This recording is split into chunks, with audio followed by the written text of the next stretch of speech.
Mushroom gravy பண்ண போகிறோம். ஆக்சுவலாக மஷ்ரூமை வந்து நல்லா வெந்நீரில் சோக் பண்ணிவிட்டு கட் பண்ணி வச்சுருக்கேன். இதுக்கு வந்து கொஞ்சமாக எண்ணெய் விட்டு சீரகம் போட்டிருக்கேன். சீரகம் ஒரு சோம்பு இது வேணாலும் போட்டுக்கலாம். நான் இன்றைக்கி ஜீரகம் போட்டிருக்கேன்.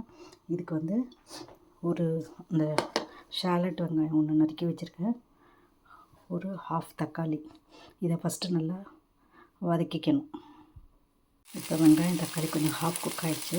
இதுக்கு தேவையான அளவு உப்பு போட்டுட்டு இந்த கட் பண்ணி வச்சுருக்கிற மஷ்ரூமையும் போட்டு நல்லா வதக்கணும். மஷ்ரூம் கொஞ்சம் ஹாஃப் குக் ஆகிருக்கு. ஒரு சின்ன ஸ்பூன் ஜிஞ்சர் கார்லிக் பேஸ்ட்டு அதையும் போட்டு நல்லா வதக்கணும். இதுக்கு ஒரு கிரேவி பேஸுக்கு ஒரு வெங்காயம், ஒரு தக்காளி, ஒரு ஹாஃப் பீஸ் மாங்காய், கொஞ்சமாக கரம் மசாலா, கொத்தமல்லி பொடி, சீரகப்பொடி எல்லாமே போட்டு ஜஸ்ட்டு ஸ்டீமிங்கில் ஒரு 4 மினிட்ஸ் வச்சுருக்கேன். அந்த கிரேவி காமிக்கிறேன். இது இந்த ஜிஞ்சர் கார்லிக் பேஸ்ட் போட்டு கொஞ்சம் அது நல்லா வதங்கினதுக்கப்புறம் கொஞ்சமாக க்ரஷ்டு பெப்பர் பவுட்ரு அண்டு சோம்பு பவுடரும் போடணும். இந்த கிரேவி கொதிக்கும்போது இது ரெண்டையும் ஆட் பண்ணணும். கிரேவி பேஸுக்கு வந்து ஒரு சின்ன சைஸு வெங்காயம், ஹாஃப் தக்காளி, ஒரு அரை பீஸ் மாங்காய், கொஞ்சமாக கரம் மசாலா, சில்லி, ஜீரா, கொஞ்சமாக பட்டர், சும்மா பேருக்கு அந்த வாசனைக்காக பட்டரு,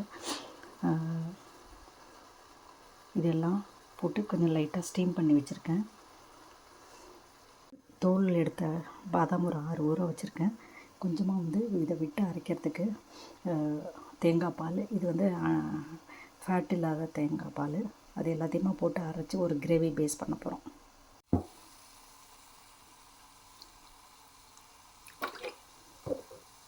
இந்த கிரேவி ரெடி பண்ணியாச்சு. இங்கே மஷ்ரூம் ஆல்மோஸ்ட் பாதி குக் ஆகிடுச்சு. இப்போ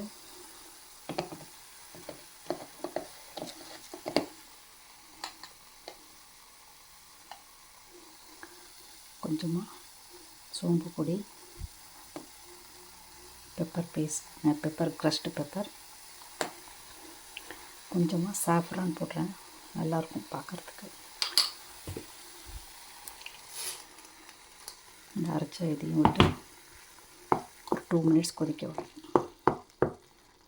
திக் கன்சிஸ்டன்சி வந்துட்டு இப்போ நல்லா கொத்தமல்லி கொஞ்சம் நல்லா தூவிட்டு இது வந்து with jeera rice or basmati rice எல்லாத்தோடையும் சாப்பிட்லாம். நல்லாயிருக்கும், டிஃப்ரெண்ட்டாக இருக்கும். தேங்க்ஸ் ஃபார் வாட்சிங் த வீடியோ.